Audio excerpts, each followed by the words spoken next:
everybody, and happy Monday. My name is Olivia Dropsick. I am City Council candidate in District 51, Staten Island South Shore, and this is City Council 101. Last week we had budget part 1.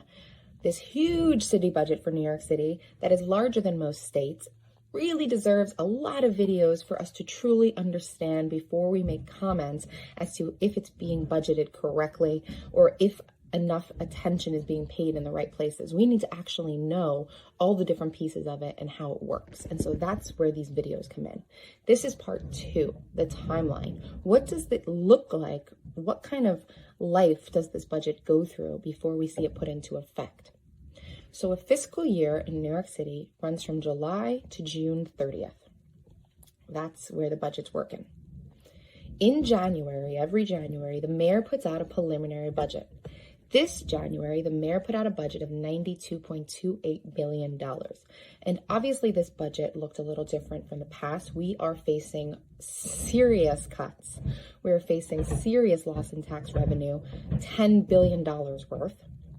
And obviously a lot of focus is going to be put on what kind of relief we can get from the state and from the federal government, and also what kind of revenue can we start to bring in as a city. So the budget reflects that, as well as a lot of different program expenses that are specifically targeted towards COVID and helping New Yorkers in need. Expansion of Wi-Fi, Test and Trace Corps, Learning Bridges program, $62 million worth, summer youth employment places, and social emotional learning for students. All important programs, as well as feeding and housing the homeless as well. Those are all in there as well. And so these are specific to the COVID relief, and those have to be included in the budget for 2022. And so in January, as every January, the mayor put out that budget, 2022, $92.28 billion. Huge. After that, the city council is responsible, which is happening now, for holding public hearings, speaking with agencies, talking about the effectiveness of these programs. Are we putting money in the places that are actually giving us impact and serving New Yorkers, serving our districts, or are we under-resourcing places where there actually is more need? And so this is the job of the city council, to do that outreach to their districts, to do that outreach to agencies, for committees to hold those meetings and hold those public hearings and ask New Yorkers, is this working for you? This is the job of the city council, and it's always been the job that we've been talking about from the beginning, that outreach to the public, truly representing what their district needs.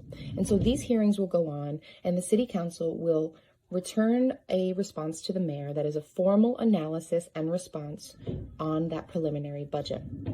By April, the mayor then will put out a revised executive budget, hopefully taking into account all of that analysis and all of those comments from the public and from the city council. So that comes out in April. It goes then back to the city council to hold more hearings and to have more discussions with their districts and with the public and with these agencies that they oversee in the committees, so that by June 5th, the city council can sit at a stated meeting, talk through, negotiate, and hopefully approve the city budget so that it can then go into effect for the next fiscal year, and those programs can be funded. And those structures and agencies and offices can be funded for the next fiscal year that we mentioned starts in July. And so that's it. That's the year for the city budget in a nutshell. And we're seeing it happen now. So as always, go to the link in my bio, check out the city council website, check out what new committee meetings are coming up, what's on the calendar. Has your city council person told you about them? Has your city council person reached out and said, hey, this budget's being negotiated, what do you think? Or are they just telling you that they're fighting for you behind closed doors without your input and just saying no to everything, when truly they can be working to bring more resources to their district and to the people living in it? Those are the questions you should be asking. You deserve to be asking them. Hopefully this helped. Thank you again so much for watching, and have a wonderful, wonderful week.